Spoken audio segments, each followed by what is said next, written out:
blood pressure's dropped. I was basically on my feet the whole night. So this is some shrimp. I'm finding it much more challenging.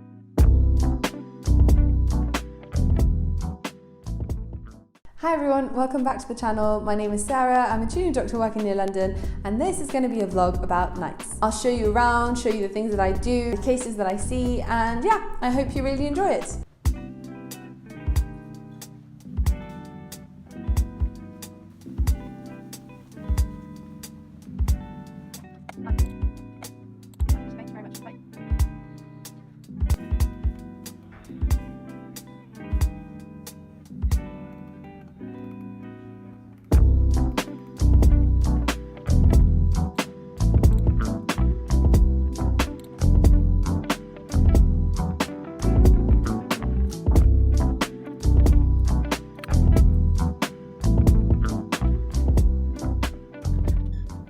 I know that I said there was something I liked about nights, and yes, it's true, there's something about empty hospitals, but I'm pretty done with them at this point. It's getting really hard. I'm finding it much more challenging than the first couple of nights because I'm just really exhausted, and I notice it when I'm dealing with patients and when I'm reviewing them.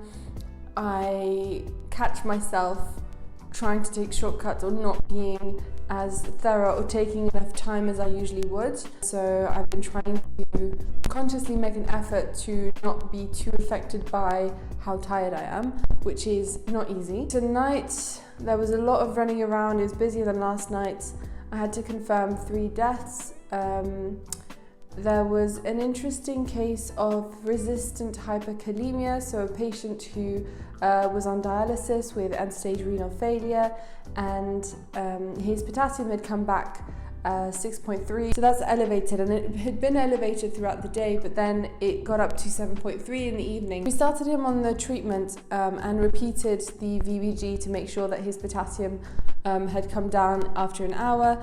It had come down, and then we did it again an hour later, and it went back up to 7.3. And you can only give the treatment for potassium, the IV treatment, 3 times, and if after 3 times it's still not gone down, then that's resistant hyperkalemia and you need to call ITU. The important key point and reminder for me was that whenever you go see a patient or you request something, especially at night, it's your responsibility to then chase that up. And it's very easy to lose count of the jobs that you have when you're running around the hospital and looking after all the medical patients. But yeah, I would say when you're on call, one of the main things is to just be organized and keep prioritizing your jobs in order of importance and urgency. Yesterday, I actually only managed to get about 6 hours sleep, and I'm very sensitive to lack of sleep. I usually get around 8 hours.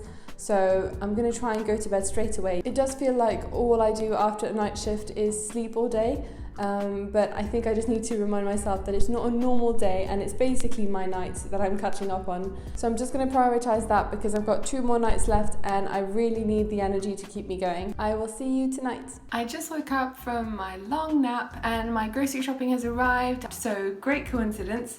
I thought I'd show you what I bought because you'll see it's quite similar every time, and it allows me to make a variety of meals that I can meal prep for the week. As usual, there's frozen veg, green beans because they're really easy to make. I've got some eggs. This is some chicken, so chicken breasts. There's some spinach, some shrimp, frozen coriander, mushrooms, ginger. Here we've got some gala apples, olive oil. Again, these beans, I got the same ones, they're really good. There's fruit here, sweet potatoes, and grapes.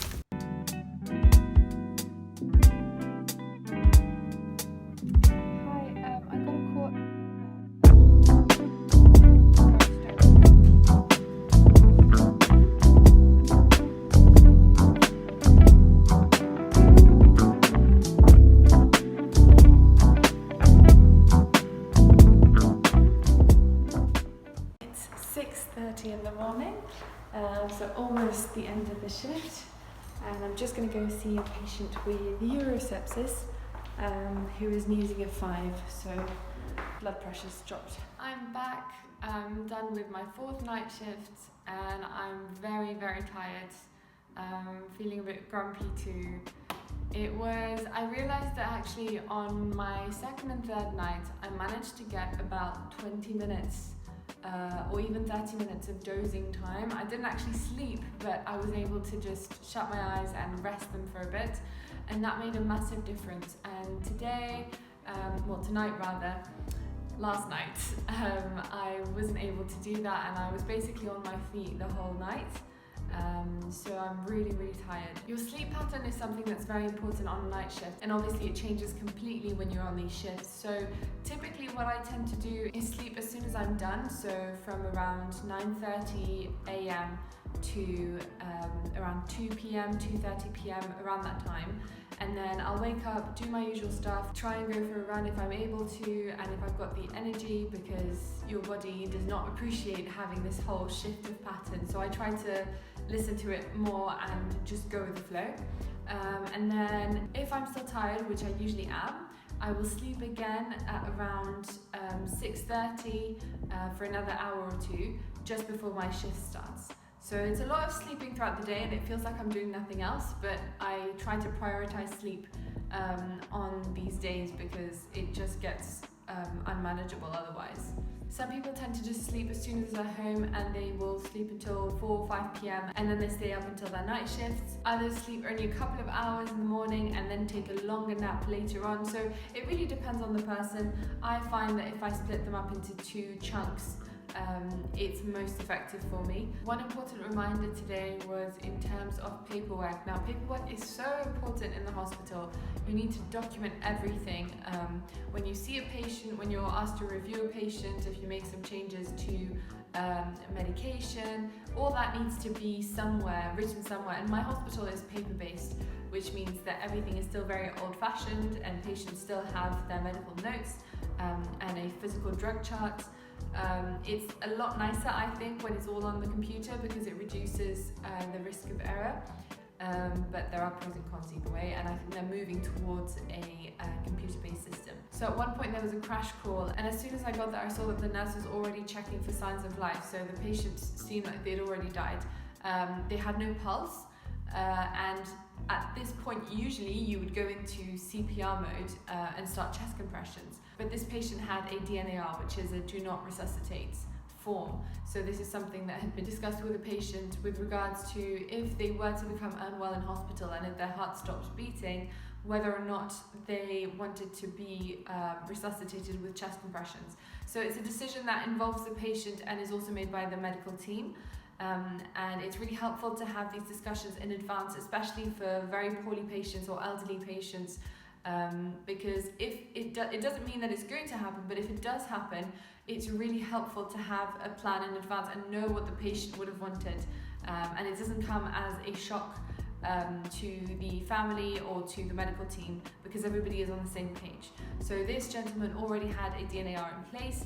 And I didn't have that initial reflex of checking, so thankfully my colleague got there maybe a second after me and immediately checked the notes and found the DNAR form. But it was a good reminder for me that you always need to know the level of escalation for a patient. So level of escalation is essentially how high you will take their treatment or management. That means that even if they need to be taken to ITU, which is a very high level unit of care, then that will be done. Others are for ward-based care, so that means that we will try and treat them and manage them as best we can on the ward without escalating to ITU, for example. And you can also have a patient who's not for news calls. So if you watch my other vlog, you will know that a news call is when a patient's observations, so like heart rate, blood pressure, temperature, score up to a certain level. So in my hospital it's a 7, and if it's 7 or above, then they put out a news call and different members of the medical team will come to see the patient and try and manage them. Now, it could have been pretty bad if I had started chest compressions on a gentleman who had a DNAR form. If you're in doubt and you can't find a form, then it's always best to act. and to treat the patient until you know better. But it was just a very good reminder to make sure that you check documentation and that you keep a record of the things that you do as well. So we confirmed the death and documented all that in his paperwork and called the family to let them know as well. Other than that, it was a pretty decent night, but I really need my sleep, so I will catch you on the next one.